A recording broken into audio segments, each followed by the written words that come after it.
They told me to get off the plane before security dragged me and my kid out, and the crazy part is they said it like they were doing the cabin a favor. Like removing us was just housekeeping. That was the moment I realized this wasn't about rules or noise or policy. It was about how small they thought I was. And, yeah, that assumption ended up costing them everything. My name doesn't matter much anymore, so let's call me Marcus Reed. I wasn't famous, I wasn't loud, I wasn't trying to prove anything that day. I was just a guy trying to get home with his daughter after the worst week of my life. My wife had passed the year before, and every anniversary we did this quiet little ritual in Vancouver, her favorite city. No speeches, no photos for social media, just time. By the time we boarded that flight back to Chicago, my daughter Ava was asleep on my shoulder, clutching a beat-up stuffed rabbit, missing one eye. I booked first class for one reason: space. That's it. No flex. I needed room so she could sleep without bumping into strangers. I paid full price. Didn't ask for upgrades, didn't say a word. I figured, sit down, buckle up, disappear until we land. Simple. It started fine. Gate agent smiled. Boarding pass scanned. No drama. I settled Ava into the window seat, tucked the blanket around her like I always did, then sat beside her. I remember thinking, okay, almost done. Almost home. Then she showed up. Her name tag said Senior Purser. Elaine Crawford.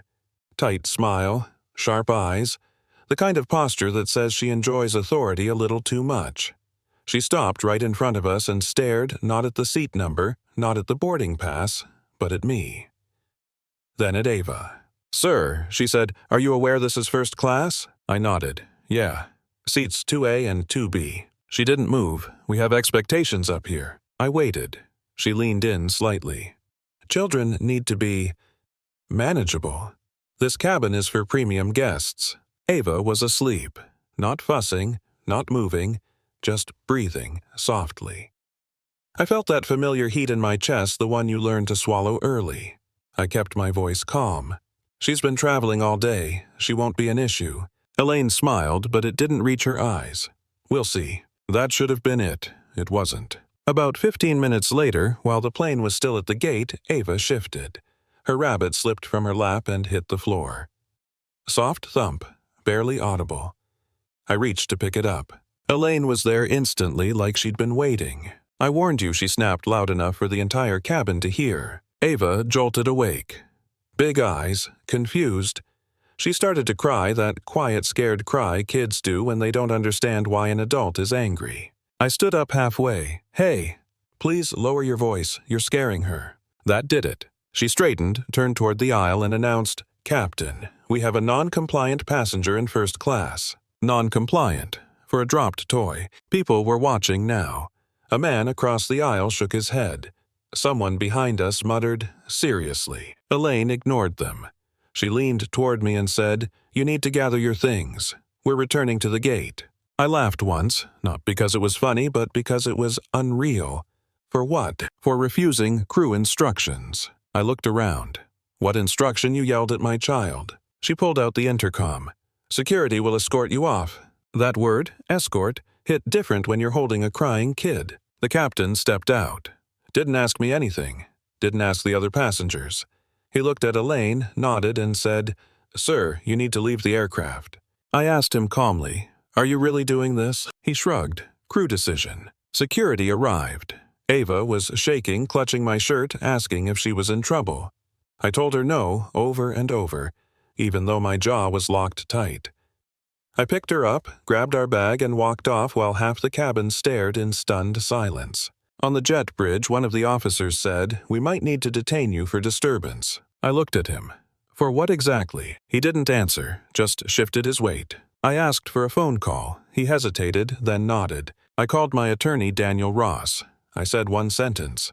"They just kicked me and my daughter off Flight 614. There was a pause. "Which airline?" "Northway Air." Another pause. "Marcus, are you serious?" "Dead serious." I didn't raise my voice. I didn't threaten anyone. I just told him where I was. 10 minutes later, everything changed. The officer who'd been ready to cuff me suddenly got very polite, asked me to sit. offered Ava a juice. Radios crackled. People started running up and down the terminal. Then the departures board flickered. Delayed, canceled. Inside, the aircraft customs agents boarded. Dogs, flashing lights. Turns out, Northway Air had been using cargo flights to move unregistered pharmaceuticals overseas. Elaine's brother, the COO, had signed off on it. She made sure nothing was inspected. The airline's insurance was pulled. Their credit line frozen. Every plane grounded where it sat. By the time we left the airport in a black SUV, the news was already breaking. Videos of Elaine screaming at my daughter were everywhere. Millions of views overnight. People weren't angry because she messed with the wrong guy. They were angry because she did it so casually, like she'd done it before. 6 months later, Northway Air didn't exist. Elaine was convicted. Her brother went to prison. The captain lost his license. People love to call it revenge. I don't. I didn't do anything special. I didn't yell. I didn't threaten. I didn't swing my status around. I just refused to shrink. Ava still hates flying. We drive most places now, but she sleeps with that one-eyed rabbit every night, and she knows one thing for sure. She didn't do anything wrong. So here's my question for you.